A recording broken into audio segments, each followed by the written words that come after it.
Sir কি program আছিল আজি?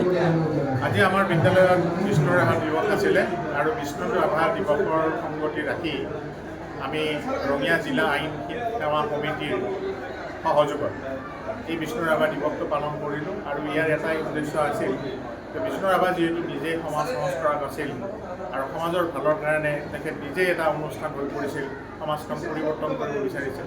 গতিকে আমাৰ বিদ্যালয়সকলৰো এটা মিছন আছে যে সমাজখন পৰিৱৰ্তন হ'ব লাগে। বিদ্যালয়ৰ জৰিয়তে এখন বিদ্যালয় এখন তাৰ ওচৰৰ সমাজখন পৰিৱৰ্তন কৰা এটা ডাঙৰ আহিলা। আৰু সেই হিচাপে আমাৰ ছাত্ৰ ছাত্ৰীসকলৰ লগত আমি আইন সেৱা বিষয়ে, বিনামূলীয়া আইন সেৱাৰ বিষয়ে আমি কিছু কথা জানিব পাৰিলোঁ। আৰু এই ক্ষেত্ৰত আমি বিশিষ্ট অধিবক্তা মাননীয় উৎপল ভূঞা ডাঙৰীয়া আৰু মাননীয় ৰিংকু দাসগুপ্তা ডাঙৰীয়াক আমি আমন্ত্ৰণ জনাইছিলোঁ। আৰু তেখেতে ক'লে বিশেষকৈ পক্সো আইন আৰু NDPS যিখন ড্ৰাগছৰ যিখন আইন সেইখনৰ বিষয়ে বুজাই দিলে। আৰু ড্ৰাগছে কেনেকৈ এখন সমাজ ধ্বংস কৰিব পাৰে সেই বিষয়ে বহলাই বুজাই ক'লে। আৰু পক্সো আইনখনৰ অধীনত কেনেকৈ ছাত্ৰ ছাত্ৰীসকলে গুড টাচ, বেড টাচ ইত্যাদি বা আন কিছুমান আইনী ব্যৱস্থাৰ বিষয়ে ছাত্ৰ ছাত্ৰীসকলে ভালকৈ বুজিলে। আৰু যিটোৰ দ্বাৰা ছাত্ৰ ছাত্ৰীসকলে নিজক ৰক্ষা কৰাৰ ক্ষেত্ৰত, নিজৰ মান ৰক্ষা কৰাৰ ক্ষেত্ৰত, নিজক চিনি পোৱাৰ ক্ষেত্ৰত আৰু নিজৰ লগত সমাজখনৰ যিটো গতি এইখিনি ভালদৰে মিলাই লোৱাৰ ক্ষেত্ৰত খুব ভালদৰে অৱগত হ'ল। আৰু এই ক্ষেত্ৰত মই মাননীয় উৎপল ভূঞা ডাঙৰীয়া আৰু ৰিংকু দাসগুপ্তা প্ৰমুখ্যে ৰঙিয়া জিলা আইন সেৱা সমিতিৰ সমূহ সদস্যকে মই ধন্যবাদ জনাইছোঁ। আৰু এনেকুৱা এটা অনুষ্ঠান আমাৰ বিদ্যালয়ত পতাৰ কাৰণে আৰু বিশেষকৈ বিষ্ণু ৰাভা দিৱসত এইটো পতাৰ কাৰণে এই বিশেষভাৱে। স্যাৰ ৰাভা দিৱস উপলক্ষে কি কি সাংস্কৃতিক প্ৰতিযোগিতা অনুষ্ঠিত কৰিছে ইয়াত?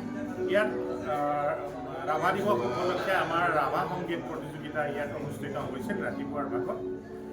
আৰু ৰঙিয়া মহকুমা আইন সেৱা সমিতিৰ যিখিনি কাৰ্যসূচী সেইখিনি পালন হোৱাৰ পিছতে আমি এক সাংস্কৃতিক কাৰ্যসূচী আমি গ্ৰহণ কৰিছোঁ। আৰু এই ক্ষেত্ৰত আমাৰ নুপুৰ ডান্স একাডেমি, সেই নুপুৰ ডান্স একাডেমিও আমাৰ বিদ্যালয়তে প্ৰত্যেক ৰবিবাৰে এই একাডেমিয়ে শিকন মানে গীত, বাদ্য, নৃত্য এইবিলাক শিকায়।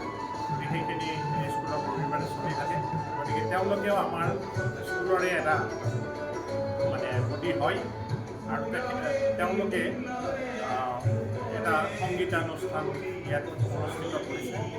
আৰু আমি বৰ ভাল লাগিছে যে এই সংগীতানুষ্ঠানত আমাৰ ৰঙিয়া মহকুমা আইন সেৱা সমিতিৰ শ্ৰদ্ধাৰ সদস্যসকলেও ইয়াত ভাগ লৈছে, উপভোগ কৰিছে। অতি সুন্দৰ অনুষ্ঠান। আৰু আমি সকলোকে তাৰ বাবে ধন্যবাদ জনাইছোঁ। ঠিক আছে। স্যাৰ ৰাভা দিৱস উপলক্ষে কি কি সাংস্কৃতিক প্ৰতিযোগিতা অনুষ্ঠিত কৰিছে ইয়াত? ৰাভা দিৱস উপলক্ষে আমাৰ ৰাভা সংগীত প্ৰতিযোগিতা ইয়াত অনুষ্ঠিত হৈছিল ৰাতিপুৱাৰ ভাগত। আৰু ৰঙিয়া মহকুমা আইন সেৱা সমিতিৰ যিখিনি কাৰ্যসূচী সেইখিনি পালন হোৱাৰ পিছতে আমি এক সাংস্কৃতিক কাৰ্যসূচী আমি গ্ৰহণ কৰিছোঁ। আৰু এই ক্ষেত্ৰত আমাৰ নুপুৰ ডান্স একাডেমি, সেই নুপুৰ ডান্স একাডেমিও আমাৰ বিদ্যালয়তে প্ৰত্যেক ৰবিবাৰে এই একাডেমিয়ে শিকন মানে গীত, বাদ্য, নৃত্য এইবিলাক শিকায়। সেইখিনি স্কুলত ৰবিবাৰে চলি থাকে।